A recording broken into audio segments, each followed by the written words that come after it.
მეგობრებო, გასვლა უნდა შემოგთავაზოთ კიდე ერთი ასეთი და სასწრაფო რეჟიმში. მინიშნებები მაღალი ძალებისგან თქვენთვის საინტერესო თემატიკისთვის, რაც გაინტერესებთ, იმასთან დაკავშირებით იქნება ეს მინიშნებები და აუცილებლად პირველ რიგში დაალაიკეთ და შემდგომ იდენტიფიკაციას დავაკვირდეთ, რამდენად თქვენი იქნება, იმიტომ რომ ყველასი ვერ იქნება საერთო გაშლა. პირადი გაშლებისთვის მომწერეთ პირადში. ფასებს დეტალებს ყველაფერს გაგაცნობთ მე. შეძლების და გვარად მეგობრებო, ვიხარ თქვენ რა ენერგიებში ხართ, რომ გავიგოთ თქვენი ეს მინიშნება მაღალი ძალებისგან თუ არა.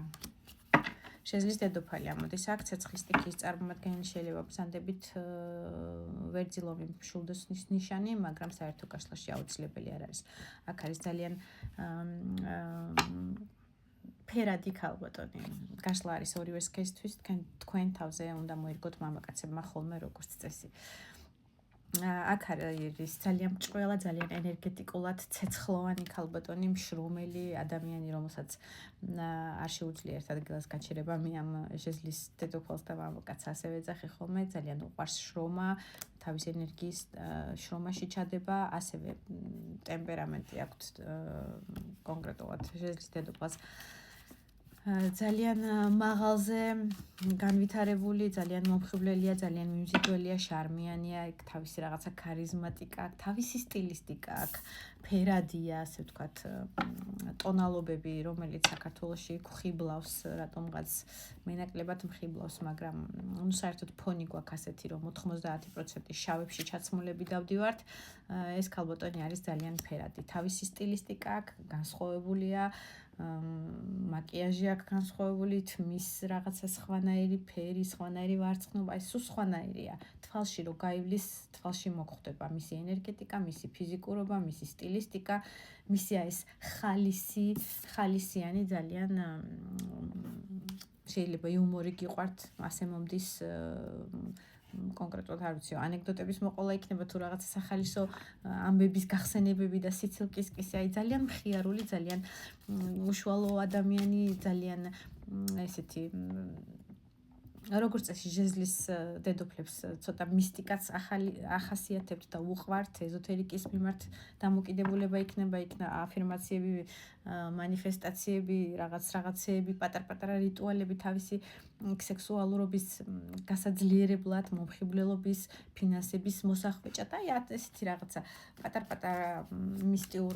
რიტუალებს შეიძლება საკუთარ თავზე მაინც ახორციელებთ, თუ არ ვიტყვით, რომ რაღაცა ესე ვთქვათ, დიდ სფეროში ხართ ჩაფლული, რომელიც სამუშაოა თქვენი. ეს ყველა ვარიანტში პატარ-პატარა რაღაცა ესეთი მისტიური თემატიკები გაინტერესებთ, ხიბლავთ და ცდით ხოლმე თქვენ თავზე. კიდევ რა შემიძლია დავამატო, ქალბატონი, რომელიც ძალიან დიდი მიზიდულობით სარგებლობს და პოპულარობით საწინააღმდეგო სქესში, კიდევ მეორე გაშლა არის ორივე სქესთვის, თქვენ თავზე მოირგეთ მამაკაცებო. და ძალიან ცეცხლოვანი და შარმიანია, მოკლედ. წავედით თუ ატყობთ ენერგეტიკა თქვენია, რა უნდა იცოდეთ მაღალი ძალებისგან ინფორმაციები თქვენთვის, რაც თქვენ გაინტერესებთ, შეიძლება იმას ასე მომდის, რომ იმის პასუხებს აქ იპოვით, ამიტომ დააკვირდით რა და როგორ, ლაიკები გააქტიურეთ, გაზიარება, კომენტარები თქვენი და რა თემა გსურთ, რომ საერთო გაშლად შემდგომ გაშლებში გამოვიყენო, ჩემი ქმარი, ჩემი შვილი, ჩემი მეზობელი არ მოქმედებს საერთო გაშლისას, მეგობრებო. რას შეეხება ეს ტრანსფორმაცია? აქ არის ურთიერთობაზე საუბარი, ურთიერთობა ნაწილისთვის ორნაირი იქნება მიდგომა. ნაწილისთვის არის ურთიერთობა შვილთან მიმართებაში, აქ ამოდის პაჟი, შვილთან მიმართებაში უნდა შეცვალოთ თქვენი ტაქტიკა, თქვენი შეხედულებები, თქვენი მსოფლმხედველობა, თქვენი მიდგომა, ეს შეიძლება ნაწილისთვის იყოს, ვინც შვილისგან ცოტა შორიშორს ხართ, ან რაღაცნაირი დაძაბული, შეიძლება თინეიჯერული გარდატეხის ასაკი აქვს და ცოტა ვერ ათავსებთ, ასე ვთქვათ, თქვენ ემოციებს და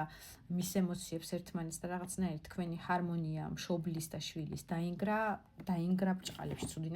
ნათქვამია, უფრო რაღაცნაირად ვერ გაუგეთ როგორ მიუდგეთ, ისე რომ თქვენი დაიჯეროს, თქვენი გაიგოს და პირიქით რაღაცა რაღაცა ცუდად არ წავიდეს თქვენი ნათქვამი მის ცხოვრებაში და გაითვალისწინოს, ასე ვთქვათ, ამ ადამიანებისთვის იქნება, რომ უნდა ტაქტიკა შეცვალოთ, ფსიქოლოგიური მიდგომა შეუცვალოთ, თქვენ შვილს რაღაცნაირად იმუშაოთ ურთიერთობებზე და ასე ვთქვათ, თქვენი წარმოსახვა, თქვენი მდგომარეობა შვილის მიმართ არ გაამკაცროთ, აი პირიქით ტაქტიკა შეცვალეთ, იმუშავეთ, შეიცვალეთ თქვენ თვითონ დამოკიდებულება იმისი, რომ მაგალითად დედა ხართ ან მამა ხართ ამ ბავშვის და თქვენ როგორც იტყვით, ისე უნდა იყოს რაღაცები, მისი გაიგეთ, გაიაზრეთ, მოისმინეთ, თქვენიც სხვანაირად მიაწოდოთ, აი რაღაცნაირი ცვლილება გჭირდებათ. ეს ერთი ნაწილისთვის, მეორე ნაწილისთვის იქნება ურთიერთობებზე საუბარი, სადაც თქვენი პარტნიორი ასაკით არის თქვენზე პატარა, იმიტომ რომ აქ პაჟის კარტი ამოდის, აქ არის სტატუსით სხვადასხვაობა თქვენ ურთიერთობაში, ასაკით სხვაობა, ადამიანი თქვენზე პატარაა, თქვენზე დაბალია, თქვენზე ბავშვური ქცევები აქვს, თუნდაც 60 წლის იყოს და თქვენზე დიდი იყოს, თუნდაც 80 წლის იყოს, არ აქვს ასაკს მნიშვნელობა, ბავშვურად იქცევა და რაღაც ბავშვის ენერგიებში უფრო არა პასუხისგებლობით, ასე ვთქვათ, უდგება თქვენ ურთიერთობებს, ტრანსფორმაცია ელის თქვენ ურთიერთობებს, ყველა ვარიანტში მე-13 მაღალი არკანი სიკვდილია, ეს თითქოს თქვენი სარკისებური აღქმა ამ ურთიერთობის, აი თითქოს სარკესავით ირეკლავთ ერთმანეთს. ეს ბავშვურად რასაც აკეთებს, იგივეს უკეთებთ თქვენ, ან თქვენ რასაც აკეთებთ, იგივეს აკეთებს ეს ბავშვურად, რასაც ხედავს, როგორ ექცევით მას. ამიტომ კარგად დაფიქრდით, ისე მოიქეცით, როგორც გინდათ, რომ ამ ადამიანმა მოგექცეთ, მაგრამ ეს არის